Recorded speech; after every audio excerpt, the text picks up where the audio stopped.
Waalaikumsalam warahmatullahi wabarakatuh. I will introduce myself. My name is Reno Al-Ghazali. I live in President Imam Street, Block B1, 2101. I was born Curug, July 12, 1905. My major is psychology.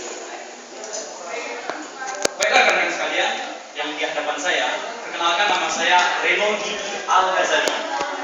Saya tinggal di komplek perumahan Unan Blok D10121. Terjemahkan.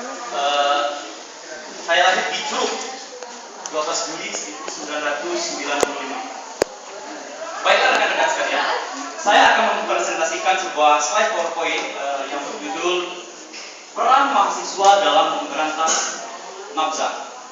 Tentu kita akan mengetahui dulu apa itu nafza. Apa itu nafza?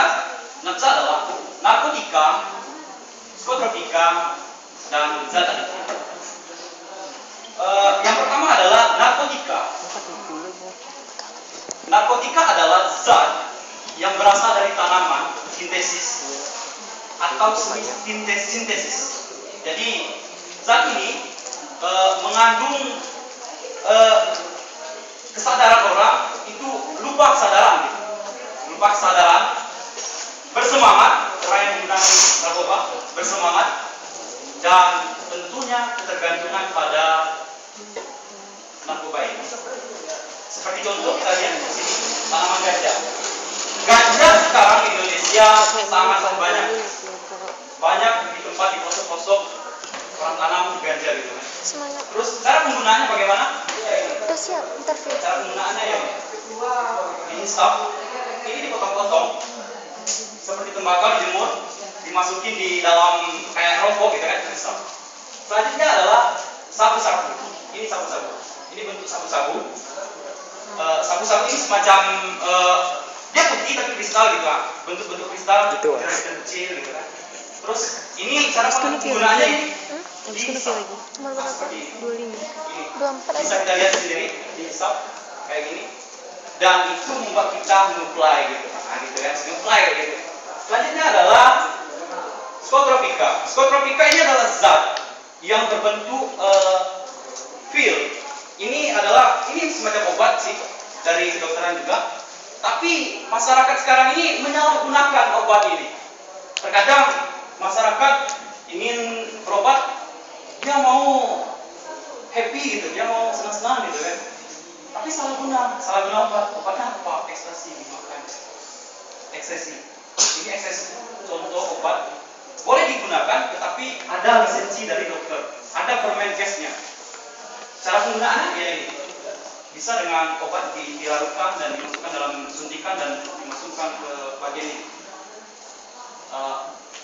Selanjutnya adalah zat adiktif. Zat adiktif ini apa? Zat adiktif ini adalah zat yang membuat orang ketergantungan, membuat orang candu terhadap zat ini. Seperti contoh rokok sekarang udah meluas gitu, merokok semua orang. Ini adalah mengandung zat yang sangat-sangat berbahaya. Kenapa? Orang merokok itu candu, susah melepasnya gitu. Ini contohnya orang merokok. Cara penggunaannya seperti ini. Selanjutnya adalah lem. Ini dia, lem iPhone. Lem iPhone ini malah di pasar-pasaran ada, semua orang ada. Ini kelas pengguna narkoba bawah. Jadi kita bisa lihat sendiri lem iPhone ini. Ini orang salah guna nih. Ini untuk ngelem sendal, untuk ngelem peralatan elektronik yang lainnya. Tapi ia gunakan untuk dihisap. Ya, dihisap. Ini dia cara penggunaannya. Dihisap. Terus apakah ada sanksi hukum pengguna narkoba ini di Indonesia? Tentu ada.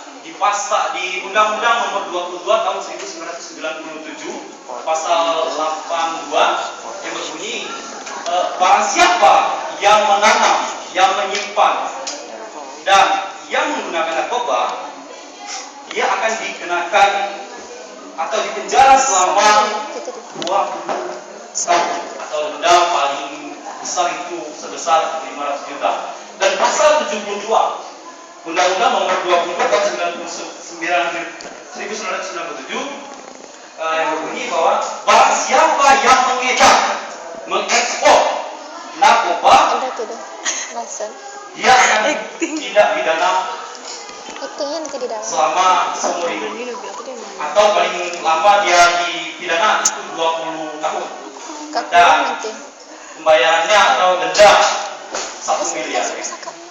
Terus topik pembahasan kita adalah bagaimana peran mahasiswa memberantas nafsa ini, ya kan? Jadi peran mahasiswa ini adalah dari dalam diri kita dulu, dari dalam diri. Bagaimana caranya? Ini teman-teman. Tentu kita harus belajar, memperbanyak baca buku. Terus ya belajar dimanapun itu, bisa jadi kan kita bisa belajar di perpustakaan, bisa belajar di kafe, kita belajar di kafe sambil baca buku gitu kan. Terus selanjutnya adalah memanage teman. Jadi mana peran yang baik dan mana peran yang buruk gitu kan. Jadi yang mana teman kita yang menyimpang dan yang mana teman kita yang agak nyeleneh gitu, yang membuat kita terjerumus oleh narkoba gitu kan. Terus adalah kita mahasiswa nih, kita mahasiswa tentu kita ingin yang namanya wisuda. Tidak mungkin kan kita jadi mahasiswa nggak mengejar wisuda kan. Jadi intinya kita ya tentu kita apabila kita ingin wisuda, tentu kita belajar mencari teman yang baik agar kita tidak terjerumus oleh narkoba. Terus past can see what the future is like. Masa lalumu tidak akan bisa melihat, tetapi masa depanmu mendengarkanmu. Sekian dari saya, Redo Dika Rizali. Wassalamualaikum warahmatullahi wabarakatuh. Apa sih? Ya itu kan.